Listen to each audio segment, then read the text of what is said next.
Have you encountered a narcissist or an abusive person? Somebody who wants you to be small so they can domineer, that they need to stand on your back or elbow you off of their stage.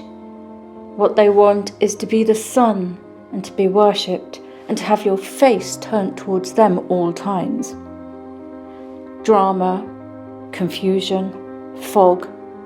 These people that often cause the chaos and blow the smoke in the face. And yet, somewhere at the end, at the distance, they're also the one that is holding the lantern, calling, over here, over here, over here. I promise things will be better. Come towards me. And yet, when you get there, it's cold, it's dark, it's crazy making, and it's really difficult to know what reality is. Suddenly, maybe your outfits are crumpled, just dealing with them, exposure. Your hair is starting to go dry and just a bad hair day every day. You'll be sitting watching ordinary couples. There's no understanding of how do they do it? How do they connect like that? Because when it gets really bad, when you go into the dark woods and follow the wolf, the one who basically was charming and watched you for a very long time, saw you going down the path to Grandma's house, to your wisdom, skipping along with your lovely baked goods, hoping to create a nice warm atmosphere, to tend to care, to move towards a graceful ending. And they watched you through the trees, how you walked, what you sang on your way. And every now and then they may have said to you, why don't you stop a while? Just sit here and eat with me. And you spoke delightfully because you were taught, as we were all taught, that fairy tales and folklore, they're just all stories and fiction for children when we sit down with our legs crossed and we listen. They're fun, they're colourful. So sitting down and chatting with some person that maybe was met in the woodland of Tinder, or in a workplace, wherever you met them, they would have studied you and watched you with delightful eyes, with those gleeful eyes of, you are so wonderful, you're so remarkable and beautiful, and I've never seen anybody like you before.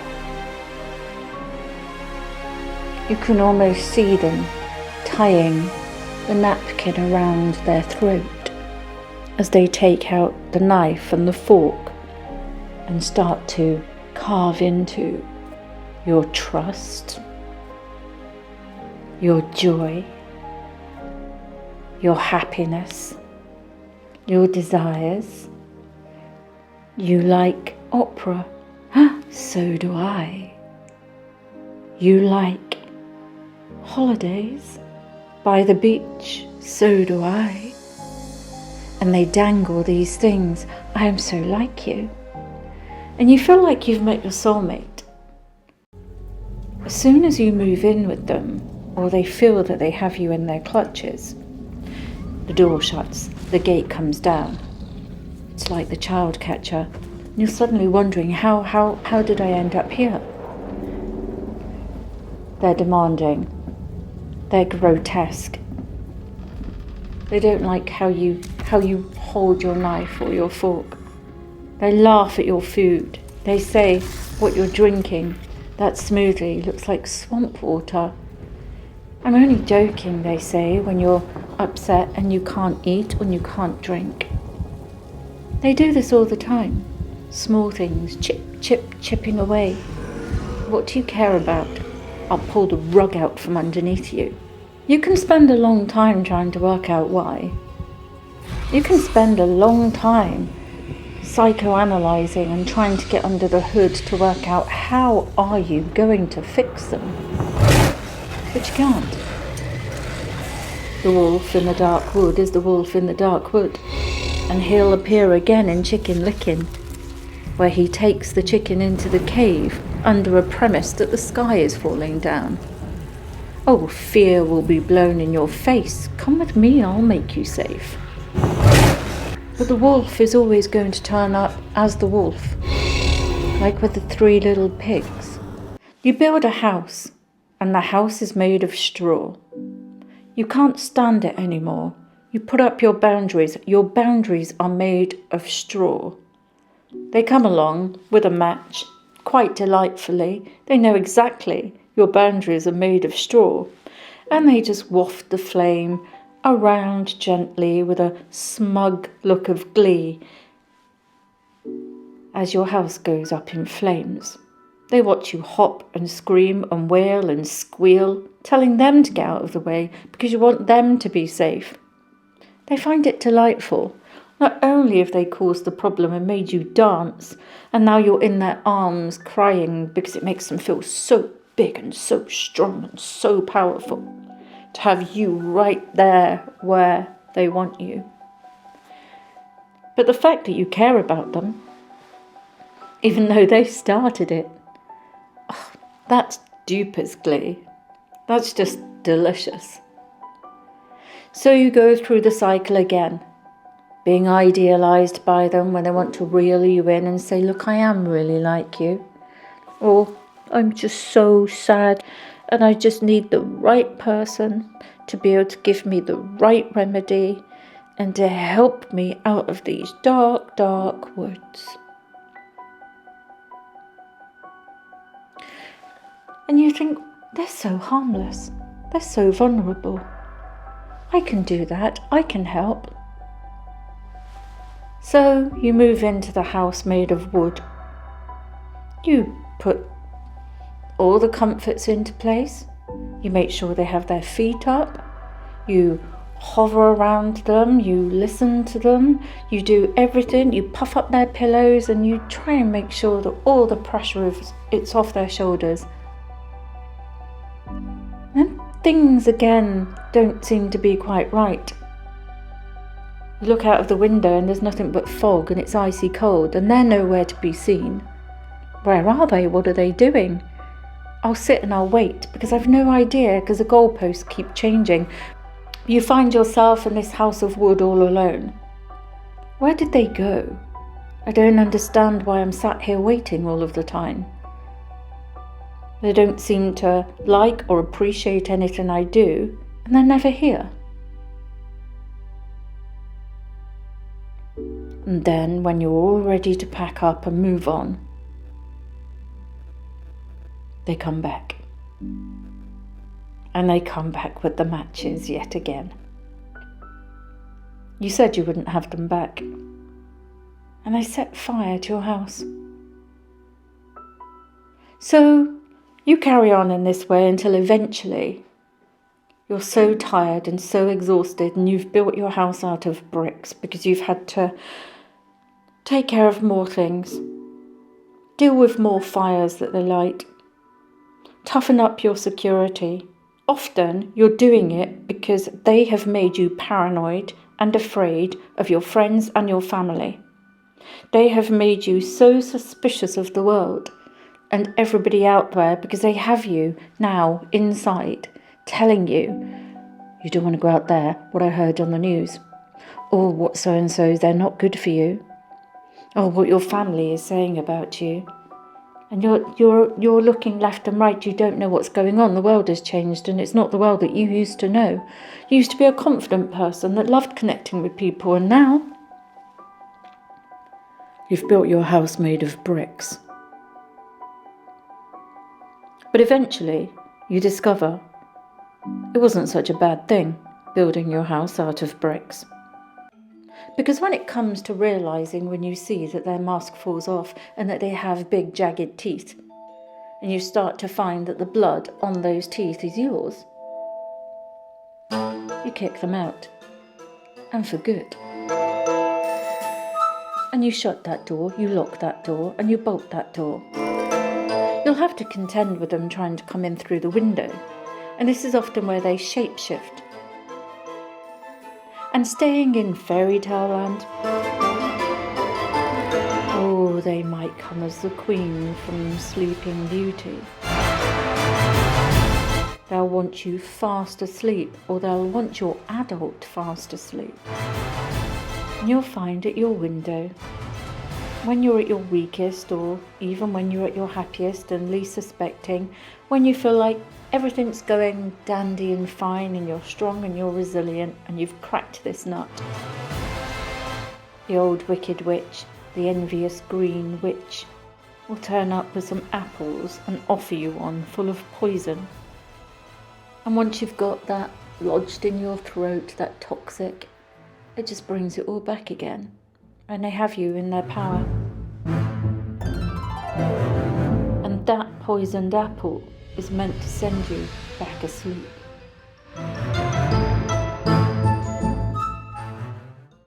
You're not a failure and you're not weak. And when you get to that place where you think, how did this happen to me? How did I end up back in the fog, in the darkness, tired and exhausted, not knowing left from right, up from down, what's real anymore? You'll know that this isn't the same. You are stronger than you were before. And you will get to the place where eventually you don't care. You see them as the pantomime dame, or the ugly sister, the grotesque ugly sister, who basically wants you to be cinders, scrubbing the floor so he can grotesquely go around adoring himself. Or he's going to be the vulnerable wolf, or some creature that comes in saying, "My precious, you're my precious." Eventually, you won't get the Prince Charming and the poisonous toad, not knowing which one he is. Which one is he? Is he Prince Charming or the poisonous toad? The glitching. You'll suddenly realise that the Prince Charming was me.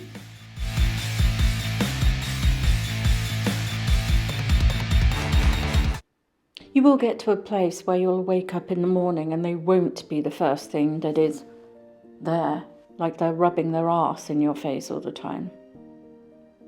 Watch Richard Granham when he talks about the introject.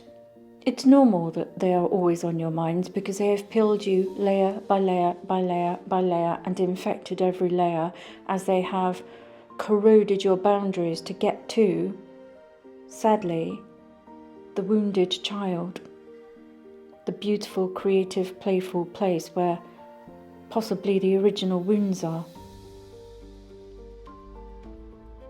They're either a dominating parent and infantilizing, or pushing your adult out of the way to get to the child. And they're taking your energy, which is what they steal. It's just the mask. They replicate. They cannot grow, they replicate like reptiles stuck in the base fight, flight, fawn. They are impulsive. They are in that brainstem. And they replicate. It's all they can do. Repetition, replication. Cold-blooded. And they're rude. Call the energy back that they took from you. They've left you with their shadow. When the darkness comes, when that deep, oppressive, all-invasive darkness, when it comes, see it, look at it, take your golden knitting needles, or if you're a man, your net hooks to build your net. Look at the darkness and start to weave yourself a cloak. A black cloak that you can put the hood over, so the shadow of the cloak is over you. And then you can have your light and know that when you encounter these people, that you can have your lantern and throw the cloak over of the shadow that was created from what they gave you, because they gave you their darkness. They may have taken your light and tried to give you their darkness, but it's darkness that has the power to travel, has the power to dip into the universe, the fabric, which is darkness.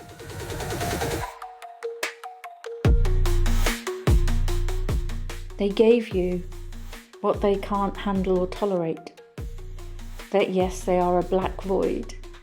They can't do the expansive. They can't look and don't want to see. And they hate you because you can.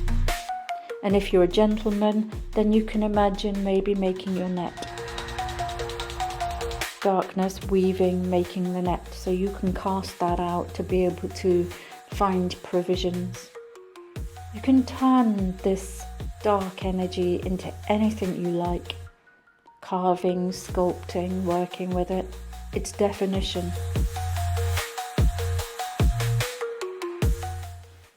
Fairy tales are very good in terms of working out how we may end things. Folklore is essential. And these stories that we hand to each other light by light, stories are powerful. We have been cast on a very amateur, shoddy stage that hasn't been built on firm ground, possibly constructed on a swamp. And there is a grotesque being that is parading around trying on all of the outfits, looking into a warped mirror, glaring at us if we ever dare peep our head out from the side wings, unless they want to shepherd hookers into a position on that stage that is going to make them look good. And they believe that there is an audience that cares. And it's that crazy making that somebody would waste a good heart, waste the potential of building something in partnership, would allow so much waste, harm and heartache, destruction and chaos, so that they can pound around on a creaky stage in some corner on some rotting land that nobody cares about. And you can stay there if you want to. And it's sad to have to leave. But they will not let go of their mirror, and they will not let go of the perceived palace that they think that they have created, because they are so busy playing the part in some twisted space. And if you don't applaud, and if you don't stage manage and help produce and fetch everything they need in order to keep that stage with no audience of any merit, they may have suckered in your friends and suckered in your family and suckered in their work colleagues and sat those down on seats so that they can play, oh, the wounded, look how awful they are, and look at you whilst you're holding your paper in your hands, not knowing what the right thing is to say because you've had no rehearsals and you daren't get it wrong. And you've not had the memo, and even if you did, it probably would change. It's a drama, and a very shallow one at that. You're much better going down the steps, looking out and thinking there is so much more out there than this, and leaving them to cast somebody else. Every beginning has many, many different ends, and you have got this.